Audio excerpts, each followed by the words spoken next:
first up we have Lee Laney. You folks know him from Moto Federation Garage here. Please give him a round of applause before I do his intro. He is really starting something really cool here, and I'm really happy to be able to work with him on some projects with Moto Federation, and just to see what he's growing there and the involvement of the community in the space. I get texts from people saying, hey, we're here today, we're having a great time, I saw your flag, and we're doing this, and we're working on this, and it's just really cool, the projects that are going on in that garage, and just what he started is really cool. He talked to me a year ago at Garage Brood about it, and here he is, he's made it happen. It's really quite wonderful. He is a third-generation motorcyclist and founder of Moto Federation Garage, a community repair facility where riders work on their own bikes with tools provided. He's been riding since he was 16 and still has his first motorcycle, you lucky duck, which he'll be talking about today. Please welcome to the stage, Lee Laney.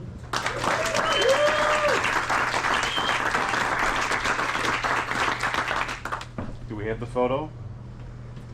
So, that is a 1982 Honda Twinstar 200. That is not actually my bike. Same bike. Same bike, same colorway, and that was the first bike I ever learned to ride on, ever had. And I started riding when I was 16. And if you've gone to the website and you've read a little bit about Moto Federation and my background, my great uncle Bill had an independent motorcycle shop out in Hebron, Kentucky. And I worked there a couple of summers when I was 16 and 17. But before that, when we would go visit him and that side of the family, Uncle Bill had donor bikes out back, about 40, 50 bikes. And my brother and I, after we did the obligatory family visit, we'd go play on these old donor bikes and sit there and pretend we were riding through the woods or we were Evel Knievel. And that was our motorcycle experience. It really wasn't something that was a family thing back then. It was just Uncle Bill and his 500 million motorcycles, and we're, that's what motorcycling was to us around age 9, 10, about that. And then in the early 80s, my parents got into riding. My dad had a GL 500 Silverwing, and that is what he brought home for my mom to learn to ride on. And so she learned on that, and then it sat because he got her a CX 500, and that was her bike.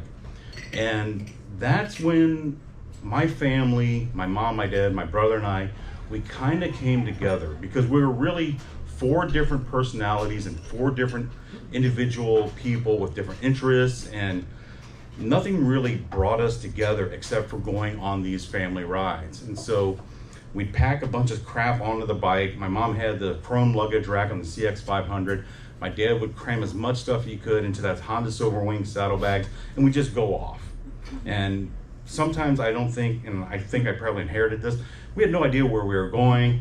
Jen was just relaying a story about us going to Gatlinburg and our early dating without a hotel reservation on Memorial Day weekend. Sounds like a good idea. It worked out. There you go. 26 years later. So that was something that we had as a family unit. We had motorcycling, and that kind of brought us together. That gave us a little bit of an identity. It didn't matter what was going on. If mom and dad decided, hey, we need to go for a ride, we're grabbing the helmets. And my brother and I, we had your typical 70s leftover helmets. He had the one that looked like a bowling ball that had been converted to a helmet with a mega glitter. And mine, if you remember, and I'm kind of young, so if you remember the Flintstones, the Martian guy that they introduced in the cartoon, I can't remember. Marvin. Yeah, that guy, Marvin. The big green head he had, I had a big green neon helmet, and I was Marvin the Martian on the back of my dad's bike. So, but that was our thing, It was the one thing that we all had in common. We all liked bikes. So that really wasn't my identity, though. It wasn't my identity. It was my family identity as a unit of 4 people.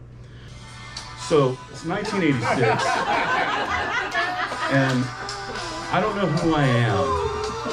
I don't really fit in anywhere. I'm not a jock. I'm not really smart. I'm not popular. I'm not really dating anyone cute. So I get my license and I start riding this. And then I found out who I was. That's my identity. I had something that was me. And that bike, it rescued me. It pulled me out of this uncertainty that I didn't even realize I was in. It's that thing that made you realize you were looking for something, but you never knew you were on that journey trying to find it. And so at that time, that's when AA Highway was also being built down in northern Kentucky. And so there were sections of it that were somewhat completed. Some areas were still getting plowed and shaped. So my friend and I, same size as I am about today, we would get on this and we would go down on the paved sections of AA Highway, just adventuring. And then there'd be a cop who would come up and say, you can't be on here. It's like, okay, we'll go away. But this bike, it saved me. It rescued me. It gave me an identity. And suddenly I was not really a cool kid at school, because I was still the doofy guy that I am now, but just 16. But I was now one of those guys who rode motorcycles. And we had faculty that rode motorcycles. So I got to park with them. They've got the larger Harleys and the Yamaha touring bikes and the Gold Wings and all that. But I was one of the guys, they said, he rides a motorcycle. So I had this identity, and it kind of helped me get through that period of awkwardness. And I don't know if anybody was ever awkward as a teenager. I don't know if anybody's ever been awkward in their 50s, but it helped me, and it really gave me a sense of identity. And I didn't know that I would end up opening a motorcycle garage, working for Uncle Bill, going out there, and those of you who've been to the shop, I've shared this story, I think, many times.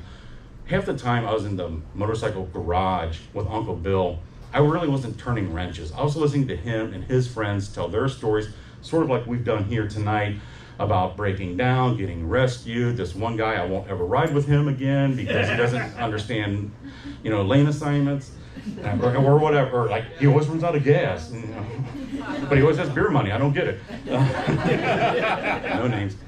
So for several years, this was my car. This was my first vehicle. I rode this to school. I rode it to college in like 20-degree weather out to NKU, even with a full face helmet. I even put a knitted scarf. Anybody's mom ever knit scarves? I would wrap my mom's knitted scarf, my leather jacket, and penny loafers because I was trying to be cool. In 20 to 30-degree weather out to northern, my face is bright red, but this was my car.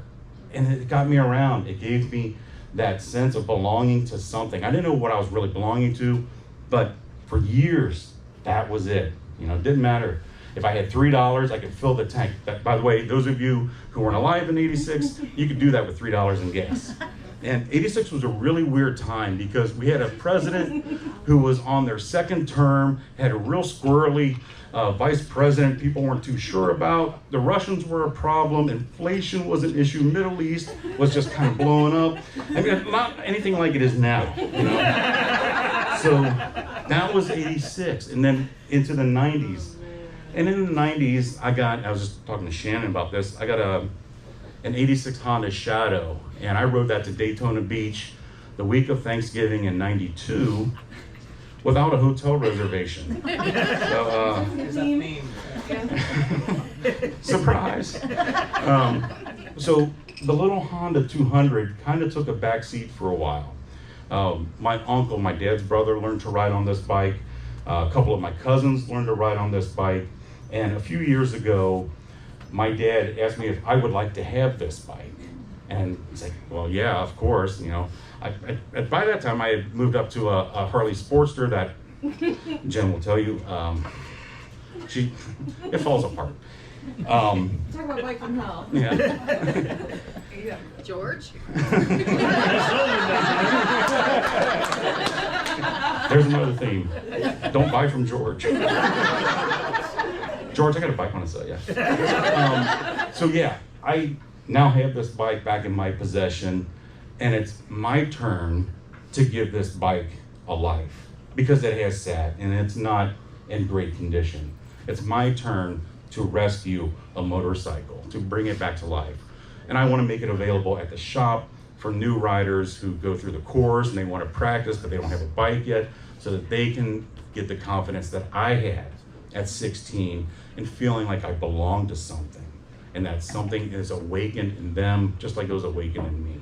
So that's what I plan to rescue.